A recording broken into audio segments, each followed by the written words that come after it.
오늘은 새해 결심 믿음으로 살자, 새해 결심 믿음으로 살자라는 제목으로 우리 하나님 말씀 증거하겠습니다.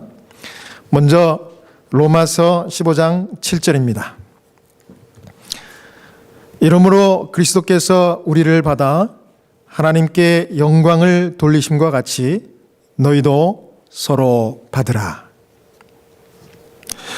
저는 오늘 설교 제목이기도 하지만 새 결심을 개인적으로 믿음으로 살자라고 그렇게 결심했습니다.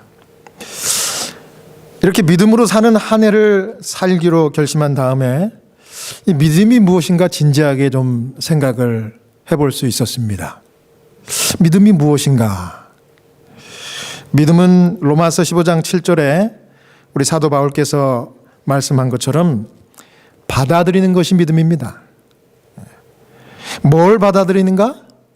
우리 하나님께서 만드신 온갖 풍성한 하늘의 법칙들을 다 나에게 가감없이 수용하고 받아들이는 것, 그것이 바로 믿음인 것입니다. 시대의 소망 19페이지에 이렇게 기록했습니다. 갈바리에서 비쳐나오는 빛으로 볼 때에 자아를 부정하는 사랑의 법칙이 이 세상과 하늘의 생명의 법칙임이 드러날 것이다. 여기 보니까 결론, 오늘의 결론인데요. 결론은 뭐냐면 믿음으로 사는 것은 자아 부정의 법칙이라는 것입니다. 그래서 이 내 자신을 부정하는 것이 우리 하나님께서 볼 때 우리가 믿음으로 사는 것입니다. 첫 번째는 연약한 자의 약점을 담당하는 것입니다. 로마서 15장 1절입니다. 우리 같이 한번 읽겠습니다. 시작. 우리 강한 자가 마땅히 연약한 자의 약점을 담당하고 자기를 기쁘게 하지 아니할 것이라. 아멘. 여기 사도 바울은 영적으로 강한 자가 믿음이 연약한 사람들이 보여주는 행위들을 담당하고 사랑과 인내로 감당하면서 그렇게 세워주는 것이 사실상 의무라고 이 말씀 가운데 이야기하고 있는 것입니다. 그래서 여러분, 믿음이란 이 단어는 영접입니다. 영접. 받아들이는 것, 수용하는 그런 의미가 내포되어 있는 것이죠. 그래서 여러분, 믿음이 좋은 사람은요, 예수님과 같이 모든 사람들을 잘 받아주고 영접해 주기 때문에 인간관계가 좋을 수밖에 없습니다, 여러분. 그럼 반대로 믿음이 약한 사람은 어떨까요? 믿음이 없는 사람의 특징은 거절하고 정죄하고 비판하고 그런 것들입니다. 그래서 여러분, 교회 안에서 이 믿음이 없는 분들은 조금만 좀 자극을 받아도 상처 받았다 그러고 또 자존심 건드렸다 하면서 상대방을 비판하고 또 왜 이런 사람들의 눈에는 자기 눈에 눈꼴 신 사람들이 교회 안에 더 많아질까요? 믿음이 없는 사람들이 그렇습니다. 따져보면 결국 자기가 믿음이 약하기 때문에 그렇다라는 것입니다. 요즘 제가 좀 시간이 있기 때문에 금요일 오후에 이 교회 이 저녁 식사거리를 위해서 이제 시장을 보는 일을 이제 제 와이프를 좀 도와주고 있습니다. 근데 어제도 이제 장을 보러 갔는데 시범적으로 이제 카레하고 김치 이렇게 한번 해보겠대요. 그래서 제가 속으로 오늘 시장은 장 보는 일은 뭐 30분 이내에 끝나겠구나. 돈도 적게 들겠구나. 그런 기대를 하고 이제 갔어요. 근데 실제로 진짜 평상시보다 시장을 좀 짧게 봤습니다. 그리고 이제 계산하려고 이제 캐시 레지스터 앞에 이제 가서 물건을 쫙 이렇게 펴놨습니다. 다 이제 계산을 했는데 마지막에 이제 계산을 하기 직전에 그 옆에 무 박스가 이렇게 쌓여 있잖아요. 이 조선 무, 그죠? 그걸 우리 와이프가 보더니만 그 캐셔에게 물어보는 거예요. 저 묵박스 하나 얼마예요? 이렇게 물어보는 거예요. 그런데 거기서 우리 캐셔가 뭐라는 거면, 손님, 저 물을 더 싸게 사려면요, 저 옆에 있는 쌀을 한 포대 사시면은 더 싸게 살 수 있어요. 이러는 거예요. 그래서 제가 속으로 아니 오늘은 장을 좀 적게 본다더니, 아니 뭐 무도 사고 뭐 쌀도 사야 되나 이러더니, 제가 그 생각을 하는 새에 벌써 다 결제를 해버린 거예요. 그래서 제가 이제 그 카트를 끌고 나오면서 물었죠. 아니 당신 내일 안실에는 그 카레하고 그 김치하고 딱 그 두 가지만 한다 그러더니, 무도 사고 또 쌀도 사고, 사실은 그 전에 뭐 또 같이 카레 먹어야 될 반찬도 몇 가지 더 샀어요. 이것저것 샀는데 보니까 평상시하고 비슷하네? 그랬어요. 제가 그랬더니, 글쎄 말이야, 뭐 작게 살려고 해도 잘 안 되네 이래요. 그러면서 또 뭐 기분이 좋아가지고, 저 무 저렇게 좋은 거 샀으니까 얼른 가서 깍두기 담아가지고 잘 익힌 다음에 다음 주에는 우리 시카고 찬양께 가져가야지 이러는 거예요. 제가 혼자 중얼거리는 얘기를 들으면서 제가 이런 생각을 했습니다. 야, 그래, 나보다 더 이 교인들을 사랑하는 거구나. 야, 예수님 같이 참 이타적인 사람이구나. 그런 생각을 했습니다. 누가 뭐라 그래도 교인 대접하는 것을 자기가 할 일이라고 생각하고, 마치 자기의 그냥 그 의무처럼 생각하는 것 같아요. 의무. 하나님이 허락하신 신성한 의무. 그래서 오늘 메뉴가 뭐라고요? 여러분이 드실 건 카레입니다. 카레. 근데 이 카레를 오늘 여러분들만 드시라고 준비한 게 아니라, 오늘 제가 아침에 여기 미국 교회 담임 목사님 지금 이제 다른 곳으로 이동을 하셨기 때문에 이제 목회자가 없어요. 그래서 설교자 때문에 참 난립니다. 설교자 없어가지고.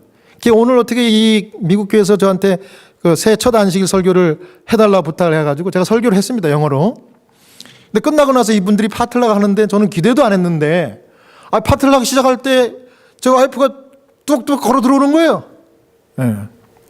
그러더니 막 그 카레, 우리 저 찬양교회 먹을 카레와 이 밥을 한 솥단지를 그 두 개를 가지고 들어오는 거예요. 그래서 이거 벌써 가져오냐 그랬더니, 이거는 여기 미국 교회 우리 성도들과 함께 나눠 먹을 거라고. 그래서 제가 광고를 했습니다. This is Korean food, Korean curry and sticky rice. 그러면서 이제 원하는 사람 다 오라고. 그랬더니 막 이 사람들이 먹던 음식을 다 내려놓고 줄을 쫙 서는데 아주 그냥 이 카레가 동이 나버렸습니다. 그러더니 너무 맛있다고, 이거 뭐 혹시 레시피를 좀 얻을 수 있냐고 말이야. 뭐 그러면서 이렇게 얘기하는데 아주 놀랐습니다. 야, 어디서 저렇게 지치지 않는 열정이 나올까? 사실 저희 집 사람이 밤낮을 가리지 않고 투잡, 뜨리잡 뛰고 있거든요. 지금 현재요. 그러면서도 이렇게 하는 걸 보니까 마치 그 사도 바울이 얘기한 것처럼 서로 받으라, 그리고 감당하라, 이것을 의무처럼 이야기한 것, 그것을 마치 이렇게 실천하며 사는 것 같아요. 사랑하는 여러분, 우리가 이 새해에는 믿음으로 살아야 하는데, 어떻게 하는 것이 믿음으로 사는 것입니까? 연약한 자, 도움이 필요한 자, 음식들이 정말 필요한 분들에게 그것을 나누고 그 일을 하나님이 주신 신성한 의무라고 생각하고 그것을 정말 즐거움으로 감당할 수 있는 여러분 모두가 되시기를 바라겠습니다. 그 다음 두 번째는요, 우리가 믿음으로 사는 비결, 같은 장 로마서 15장 7절에도 나오는데요, 그리스도인으로 받아주는 것입니다. 우리 다 같이 우리 이름으로 성경 말씀 다시 한번 읽겠습니다. 시작. 이러므로 그리스도께서 우리를 받아 하나님께 영광을 돌리신과 같이 너희도 서로 받으라. 여기 사도 바울은 믿음을 이야기하면서 약한 자들의 행위들을 담당하라고 권면하다가 7절에 와서는 한 걸음 더 나갑니다. 아예 뭐 하라고 하는 것입니까? 아예 그 연약한 사람들을 받아들이래요. 받아들이래. 자, 교회는요, 어떤 분들은 그래요. 교회라고 하는 것은 구조적으로 하나가 될 수 없는 이 커뮤니티인데, 왜냐하면 나이도 틀리죠. 그 다음에 배경도 다 틀리죠. 우리 여기 미국 교회 같은 경우는 지금 인터내셔널 처치라고 그래요. 제가 카운트 해보니까 22개 나라에서 오신 분들이 그 영어로 예배를 드려요. 네. 그러면 그 22개의 서로 다른 그 배경을 가진 사람들이 한 장소에서 한 예배를 드릴 수가 있는 게 그 가능한 일입니까? 근데 그걸 잘하는 게 그게 교회 신비예요. 네. 뭐 서로 맞지 않는 분들도 많이 있을 거예요. 그러나 그리스도의 피를 나눴기 때문에 함께 공동체를 꾸려나가는 것입니다. 네. 근데 여기 보니까 사도 바울은 뭐라 그래요? 나하고 맞지 않는 상대방이 있다 할지라도 그 사람을 있는 그대로 받아들이라. 왜요? 그 사람이 누구기 때문에. 나하고 성격 틀리고 의견이 틀리지만 그 사람도 그리스도의 피로 산 뭐예요? 그리스도인이에요. 그리스도인. 나도 그리스도인이고 저도 그리스도인이기 때문에 서로 피차에 받으라는 것이에요. 굉장히 중요한 권면이 아닐 수 없습니다. 우리 교회 성경 주석, 우리 그 다음 슬라이드 보면요, 6권 644페이지에 받으라, 서로 받으라 한 이 사도 바울의 말씀을 주석하기를 환영하라 이렇게 주석을 했습니다. 14장에서 시작된 전체 논중의 총괄적 결론이다. 신자들은 비록 사소한 문제에 서로 다른 의견을 가지더라도 서로를 그리스도인으로 인정하고 그렇게 대해야 한다. 그리스도가 우리의 모든 연약함 그대로 기꺼이 받아들였다면 우리도 마땅히 서로를 기꺼이 받아들여야 한다. 참 저는 이 주석을 읽고서 아멘 했습니다. 우리 예수님 보시기에 내 자신이 얼마나 부족하고 얼마나 정말 죄인 중에 죄인인지 몰라요. 그럼에도 불구하고 주님은 여러분과 저를 어떻게 하셨어요? 하나님의 자녀로 받아주셨기 때문에, 그러면 내가 생각할 때 좀 나보다 연약하고 나보다 좀 이렇게 말도 좀 잘못하고 실수하고 하는 그 부족한 그 상대방도 당연히 내가 영접해야 된다는 것입니다. 왜? 같은 그리스도인이기 때문에. 의견이 다를 수 있지만 우리는 나 그리스도인이라는 전제가 있다는 것을 항상 명심해야 돼. 항상 명심해야 돼. 그래서 누가 이제 2020년도에는 눈꽃인 사람이 있을 수 있잖아요. 그죠? 그냥 눈꽃이어도, 그리고 그 사람이 눈꽃인 것이 막상 내 입에서 막 비판하는 말로 나오려고 할 때 뭘 먼저 생각해야 되겠습니까? 저분도 우리 예수님의 그 보혈로 사신 그리스도인인데 내가 그렇게 할 수 없지. 받아야지. 이렇게 하시기 바랍니다. 여러분, 그리스도인이 뭡니까? 예수님께서 용서해 주신 용서받은 죄인이 그리스도 아닙니까? 나도 용서받았고 그 사람도 용서받았기 때문에 우리가 다 하나님 앞에 은혜 받은 자로서 서로 받아줘야 하는 것입니다. 자, 여러분, 이민 생활을 이제 저도 이제 한 20년, 이제 올해 딱 20년이에요. 2000년에 왔으니까. 세월이 이렇게 빨리 가네요. 참, 30대 초반에 와가지고. 근데 이제 이민 생활 쭉 해보니까, 우리가 이 한민족이 참 소수 민족이에요. 그죠? 미국에서. 그래서, 근데 자칫 좀 잘못하면 우리 소수 민족끼리도 우리가 좀 이렇게 잘 지내면 좋은데 서로 이렇게 좀, 부주의하고 이렇게 하다 보면은 불편한 관계를 만들기가 너무 쉽더라고요. 이제 그렇게 될 수밖에 없는 게, 일단 우리가 여기서 영어가 참 여기 현재 있는 분들보다 유창하지 않고 좀 그렇기 때문에 좀 고립된 것 같아요. 그죠? 근데 그나마 이제 우리 한민족들끼리 이렇게 만나고 하면은 서로 좀 잘 지내고 이렇게 좀 받아주면 좋은데, 그걸 못할 때 섭섭한 마음을 가지면 한국에서 살 때는 덜 섭섭할 거를 여기서는 더 크게 섭섭한 것 같아요. 제가 살아보니까. 그래서 금방 내가 이 친했던 사람도 편가르게 하면서 원수가 되기도 하고 막 이러는 일이 종종 일어나는데, 여러분, 참 안타깝고 불행한 일 되는 것입니다. 근데 여러분, 우리도 정말 우리가 서로 그리스도인이라는 그 정체성, 이걸 붙들고 말이죠. 여러분, 제가 보니까 여기 이 지역에 유대인들이 참 많이 사시더라고요. 그런데 참 놀라운 사실은 이 유대인들은요, 독립한 지 얼마 안 됐음에도 불구하고 정말 중요한 그 미국의 그 금융계나 또 정치계나 이런 것들을 꽉꽉 다 잡고 있더라고요. 그래서 보이지 않는 그 손이에요. 보이지 않는 손. 그런데 유대인들 가만히 보니까 이민으로 이렇게 딱 이렇게 미국에 건너오면은요, 정착하기까지 정말 내 가족처럼 다 도와주는 거예요. 그리고 여기서 무슨 짭을 가질까? 이 유대인들이 이 금융계를 꽉 잡아가지고 은행이나 뭐 이런 것들, 금융회사들을 쭉 이렇게 하고 있잖아요. 그러면 이제 처음 온 사람들을 이제 그렇게 그런 직업으로 이렇게 인도하는 것 같아요. 그래가지고 재정적으로 금방 일어서고, 그 다음에 좀 어떤 가정이 잘 되면은 칭찬해주고 박수 쳐주고 이렇게 하더라고. 그러니까 제가 이렇게 보면은 유대인들끼리 모이면 제가 이 소수 민족으로 볼 때는 조금 인간적으로, 야, 니들끼리 정말 잘 먹고 잘 사는구나 이런 생각이 들 정도예요. 그런데 그분들이 왜 그러는가? 우리는 하나님의 택하신 선민이다.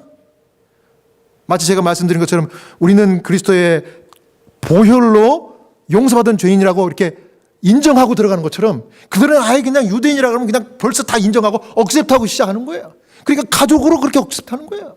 경쟁자가 아닌 거예요. 제가 거기서 많은 것을 배울 수 있겠다 이런 생각 해봤습니다. 근데 여러분, 성경은 뭐라 그럽니까? 다른 사람, 다른 의견을 가진 자라 할지라도 그래도 서로 받으라. 여러분, 아멘 하시겠습니까? 아멘, 아멘. 왜 그래요?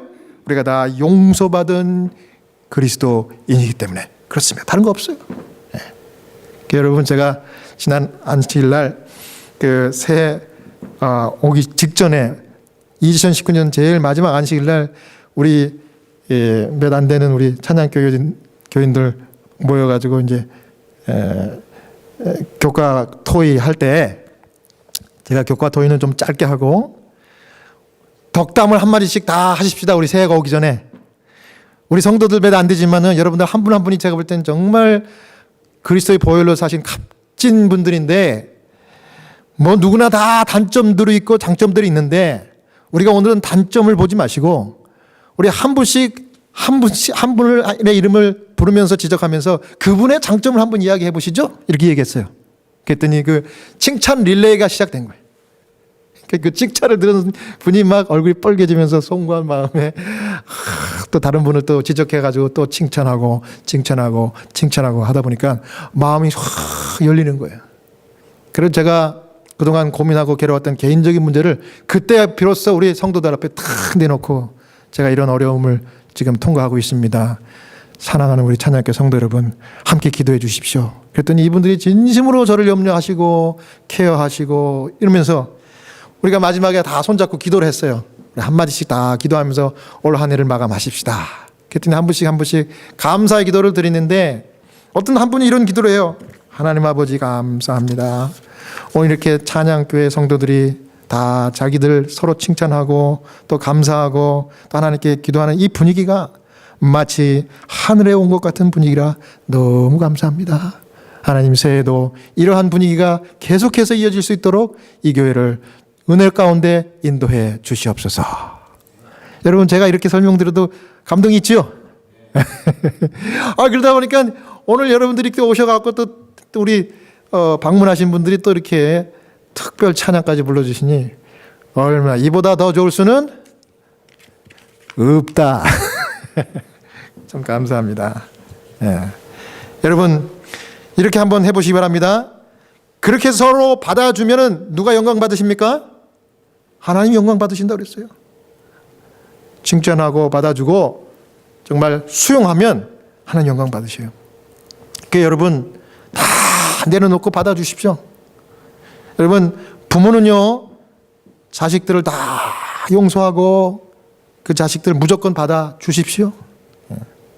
또 자식들은요, 반대로 부모님들을 다 인정해드리고 좀 부족해 보여도 그분들을 존경하십시오.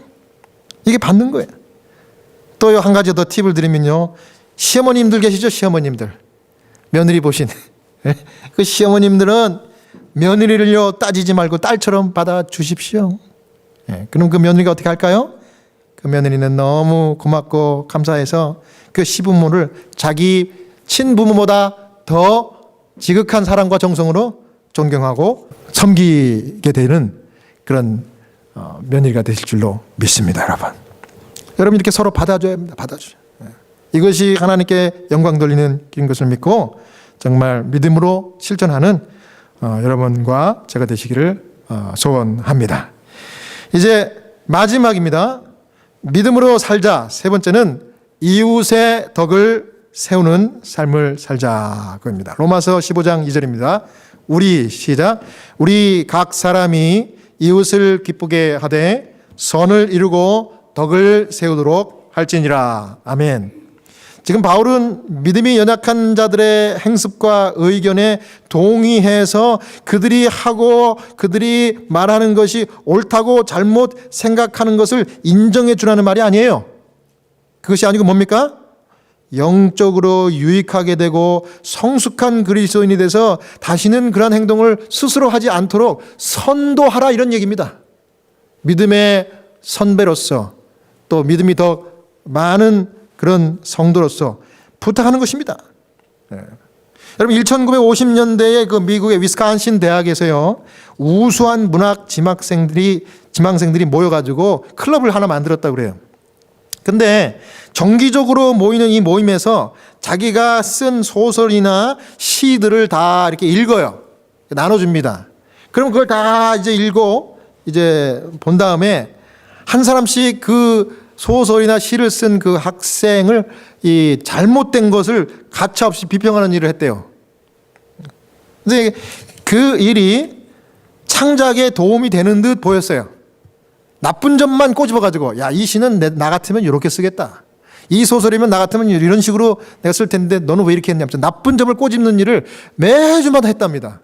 근데 이 학생들은 굉장히 문학적인 소질이 있는 훌륭한 학생들이었어요. 그런데 같은 학교에서 비전문가 문학도들이, 그러니까 문학과 무슨 문과 학생이 아닌데도 취미로 여학생들이 또 다른 이런 클럽 모임을 결성을 했습니다.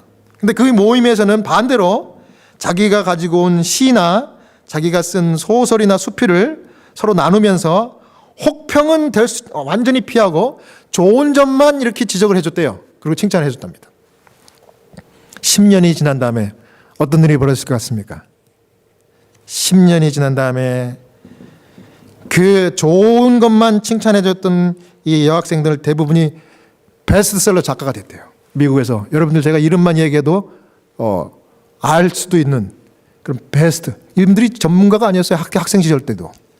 그럼 반대로 그토록 유명하던 위스콘신 대학의 문학 지망생들 매주마다 모여가지고 나쁜 점만 들춰내고 지적질을 받았던 그 사람들 중에는 몇 명의 베스트셀러 작가 나왔을까요? 1명? 2명? 1명도 안 나왔대요. 1명도 안 나왔답니다. 여러분, 장점을 보고 덕을 세우는 말은 이렇게 중요한 것입니다. 내가 상대방에게 말하는 그 덕담이 에너지가 돼가지고 그 사람에게 복이 되는 거예요. 제가 이제 이렇게 하면 여러분들에게 복이 될 거예요. 자, 우리 아무개 집사님들, 오늘 오신 여기 집사님들, 그리고 이 방송을 들으시는 우리 성도님들, 올 2020년도 하나님의 넘치는 은혜와 복을 풍성히 받게 되시길 바랍니다. 아멘 하신 분들은 3배, 4배 복을 더 받을 거예요. 이제 아멘 하시네. 진짜 그렇게 덕담을 받으면 그렇게 되는 겁니다. 되는 거예요. 예. 그러니까 여러분, 칭찬하는 것이 사람들을 영적으로 살려요. 이렇게 영적으로. 칭찬하면 분위기가 참 좋아져요. 너무너무 좋아집니다. 예. 그래서 그렇게 살으라 하는 것인데 사도 바울이 그렇게 말씀한 겁니다. 여러분, 저는 그래서 제가 이제 이 교회 영적인 지도자로서 한번 여러 가지를 또 실천해 보자 했는데, 제가 이제 말씀을 준비하면서 그래, 우리 교회 비록 소수의 우리 성도들이 매주마다 오시지만 이분들을 올 때마다 한 가지씩 덕을 세우는 말을 해드리자. 예. 그럼 영적으로 성장하니까. 근데 그것이 내가 하는 옵션이 아니라 하나님, 사도 바울이 뭐라 그래요? 의무라는 의무. 예. 근데 그리스도인들은요, 다른 사람에게 덕을 세우는 말을 하셔야 되는 건데 그 의무라는 겁니다. 예. 자, 우리 이 집사님 참 젊지만 저분은 타고난 것 같아. 저분은요, 자기 입으로도 그렇게 말해요. 내가 이 말을 상대방에게 함으로써 상대방이 얼마나 좋아할까? 얼마나 하나님께 감사하는 마음을 표현할 수 있을까? 이런 걸 늘 생각하면서 그분에게 덕을 세우는 말을 묵상한대요. 아, 그 굉장히 좋은 그 특성 아닙니까? 아, 여러분 젊어도 이분에게 좀 배워야 돼. 근데 우리가 다 그렇게 하라는 겁니다. 이것이 하나님께서 오늘 2020년을 우리에게 허락하신 그 뜻이라는 것입니다.